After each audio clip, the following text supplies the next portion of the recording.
Суралцагчийн нас сэтгэхүйн онцлогт нийцүүлэн зураг дүрс тэмдэгт мэдээллийн утга санааг ойлгох, унших, илэрхийлэх, тайлбарлах чадварыг өдөр тутамд хичээл сургалтын үйл ажиллагаанд үр дүнтэй бүтээлчээр хэрэгжүүлэх.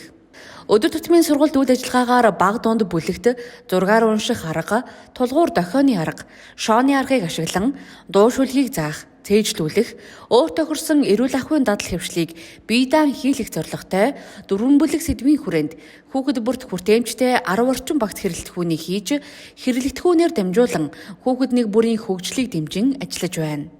Ахлах бэлтгэл бүлэгт аюулгүй амьдрах ухаан сургалтын хөтөлбөрийн хүрээнд замын хөдөлгөөний тэмдэг тэмдэглэгээ, олон улсын стандарт аюулгүй байдлын тэмдэгт мэдээллийг видео бичлэг, мончи карт, хөтөч ном, зургийн уншлага зэрэг аргаар өдөр тутмын сургалт үйл ажиллагааг зохион байгуулан хүүхэд бүр тэмдэгт мэдээллийг тайлбарлах, утга санааг ойлгох, илэрхийлэх чадварт амжилттай суралцж байна. Багш ажилтны бүтээлч үйл ажиллагаа, мэргэжлийн бие даасан байдлыг хүндэтгсэн харилцаа, хамтран ажиллах болон сэтгэл зүйн таатай орчин бүрдүүлж, эцэгийнх асран хамгаалагч, олон нийтийн оролцоонд тулгуурлан сурах, сургах үйлийг дэмжсэн байгууллагын эерэг уур амьсгал, соёлыг төлөвшүүлэх. Сургалт үйл ажиллагааны явцад дэмжлэг шаардлагатай хүүхдүүдэд зориулсан 600 гаруй сургалтын хэрэглэгдэхүүн эзэмшүүлэх чадварт тохирсон дасгал ажлын дэвтрийг бүлэг бүр хийж, нийт 180 дасгал даалгаврыг хөнгөнөөс хүндрүүлсэн хэлбэрээр төлөвлөн үйл ажиллагаагаа зохион байгуулж, хүүхэд нэг бүрийнхээ хөгжлийг дэмжин ажиллаж байна.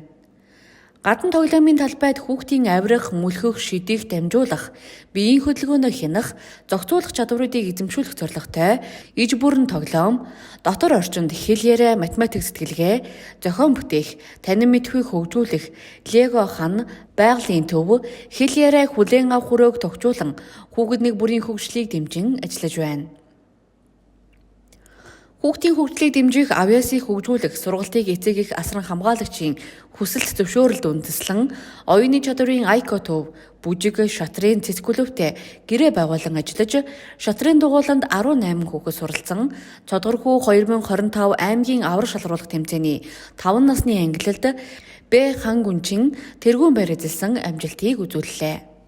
Багш ажилтан бүр манлайлагч, санаачлагч байх, хамт олонны багаар хамтран ажиллах оролцоог дэмжих зорилгоор шин санаачлагын өдрүүд үйл ажиллагааг зохион байгууллаа.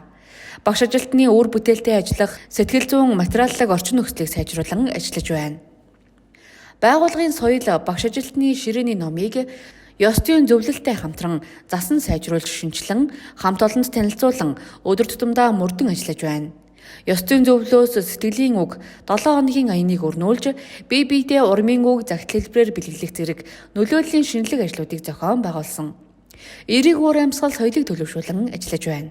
Хүүхэд эцэгийнх асран хамгаалагчдын хамтын оролцоотойгоор түүх соёл, Монгол зан заншлыг таниулах, мэдлэг ойлголтыг нэмэгдүүлэх, сурталчлах, түгээн дэлгэрүүлэх зорилгын хүрээнд Монгол зан заншил өв соёл нөлөөллийн ажлыг 6 бүлэг Амар мэндийн баяр өв соёлоос суралцсан үйл ажиллагааг төлөвлөн эцэгийнх асран хамгаалагч, харгалзан дэмжигч нарын хамтын оролцоотой зохион байгуулж, нөлөөллийн үйл ажиллагаанд 162 хүүхэд, 92 эцэгийнх оролцлоо.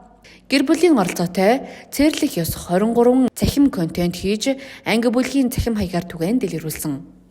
Өдөр бүр сүү хаяныг эцэгийнхийн дэмжлэгтэйгээр 10 сараас эхлэн зохион байгуулж, Дорнод Total Distribution компанитай гэрээ байгуулж, Апо дээрийг компанид үйлдвэрлэсэн MNS Tech 219 2011 стандартын сүг өдөр бүр 150-аас 180 хүүхдэд тогтмол уулгаж байна.